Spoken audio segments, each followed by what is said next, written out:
Hi everybody, we're going to read a story today about Medusa, and Medusa Tells All.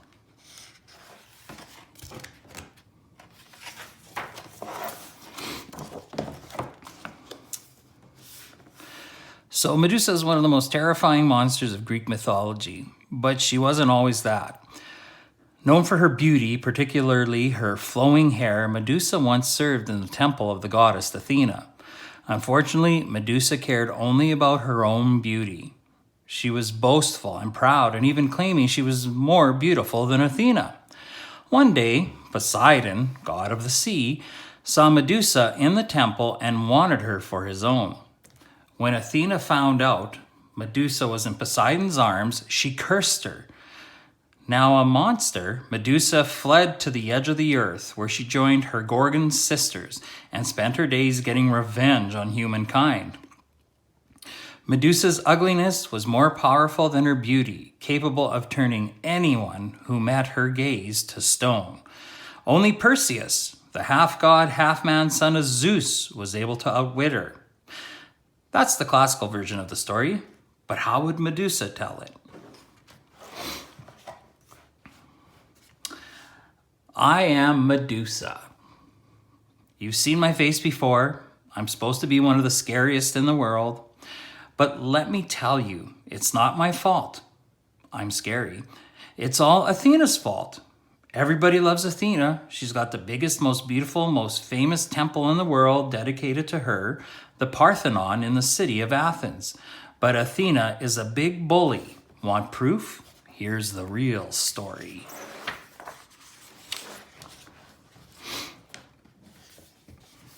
You wouldn't know it now, but I was born beautiful, stunningly beautiful. Everybody wants to be beautiful. There's nothing more important than beauty. My sisters, the Gorgons, on the other hand, were born ugly. They live at the edge of the world, so hardly anyone has to look at them, ever. The trade-off is that my sisters are immortal. That means they will live forever.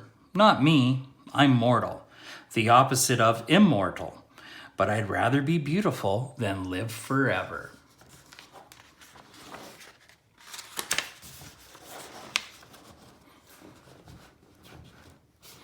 One day, Athena noticed me. She thought I was beautiful, so she wanted me to serve in her temple.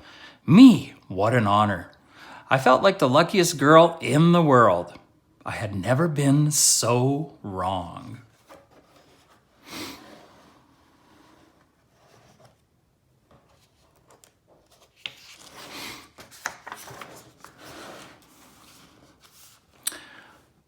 Right away, Athena was jealous of me. She wanted me in the temple because I was beautiful, but as soon as I got there, she was jealous of how the men looked at her and looked at me instead of her. I couldn't help it if the men turned and stared at my long, flowing hair. Okay, maybe I swished it on purpose when I walked, when I knew someone was looking, but the problem wasn't me, it was Athena. I guess it's dangerous to be more beautiful than a goddess.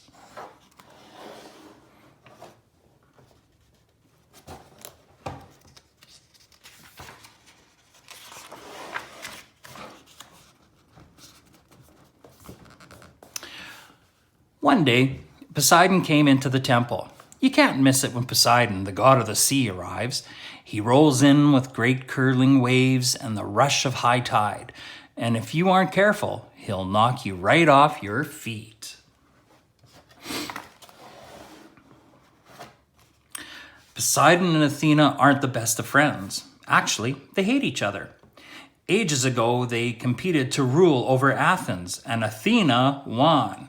That's why the city is called Athens, named for Athena.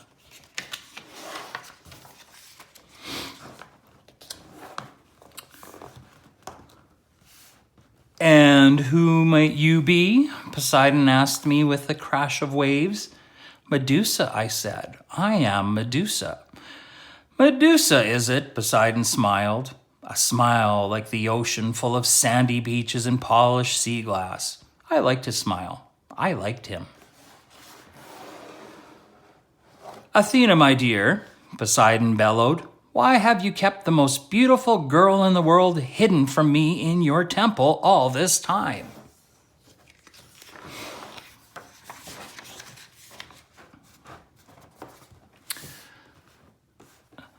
That's when Poseidon's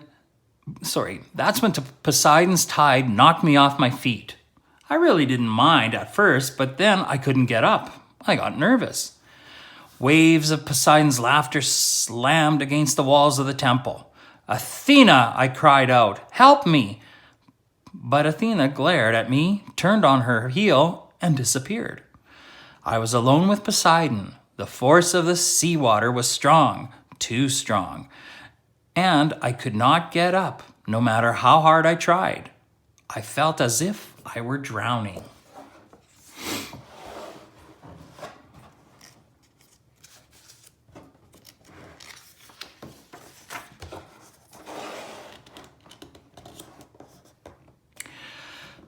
Finally, Poseidon left. The temple quieted. I lay limp on the floor, drenched in seawater, seaweed in my hair. As echoes of Poseidon's laughter died away, Athena returned. I should have been furious with her for leaving me to fend for myself, but I wasn't. Truth be told, I was so shaken up that it was a relief to see her familiar face. I raised my hand for Athena to help me up, but she pointed at the door. Get out now. I told you she's a bully. Please, I begged, don't send me away. It's not my fault.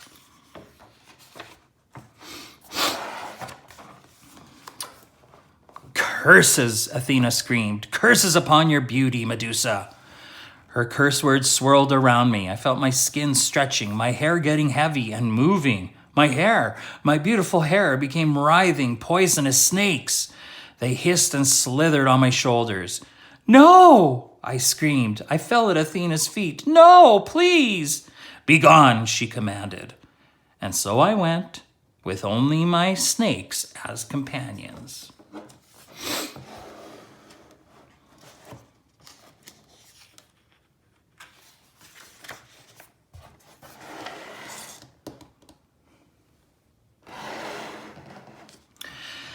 Yes, at the time I was horrified when my hair came to life, but I have to take a moment here to say I don't understand all the fuss. Who cares about a few little poisonous snakes anyway? They never bite anymore. Ever. Okay, the truth is that nobody ever gets close enough to me for my snakes to bite. Everyone is too, shall we say, petrified.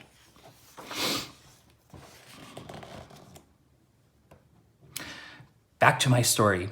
Outside the temple, I saw a man. Surely he would feel sorry for me. He would see my true beauty, and I'd tell him what a bully Athena was. He looked at me, as men always did, and I shook my head so my hair would shimmer. But instead, the snakes raised their heads and hissed. The man froze with fear. He couldn't move. Would you believe he turned to stone? I was used to my beauty stopping men in their tracks, but this was ridiculous. From then on, everywhere I went, people looked upon my face and turned to stone. At the market, at the chariot races, the springs. Can you see why this is all Athena's fault?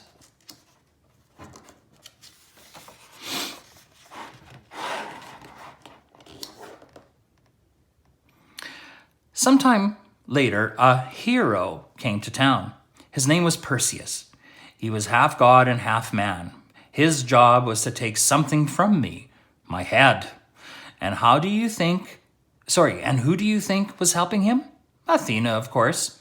She couldn't be satisfied that she made me into a monster. No, she wanted to finish me off.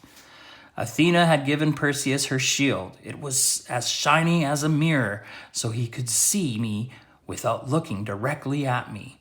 Stygian nymphs had loaned Perseus the cap of invisibility, so I couldn't see him coming. And Hermes, the messenger god, had given Perseus winged sandals so he could fly to me without making a sound. Everyone was against me. It wasn't fair.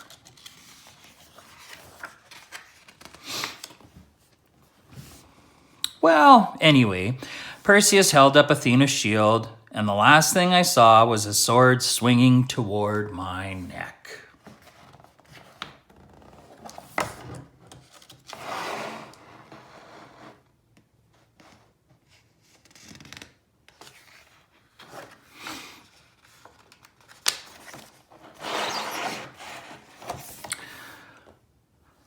So Perseus killed me, I am dead. But let me tell you this, even though the big bully Athena helped Perseus kill me, I will live forever. And you can see my face in Athena's shield. All you have to do is look. I dare you.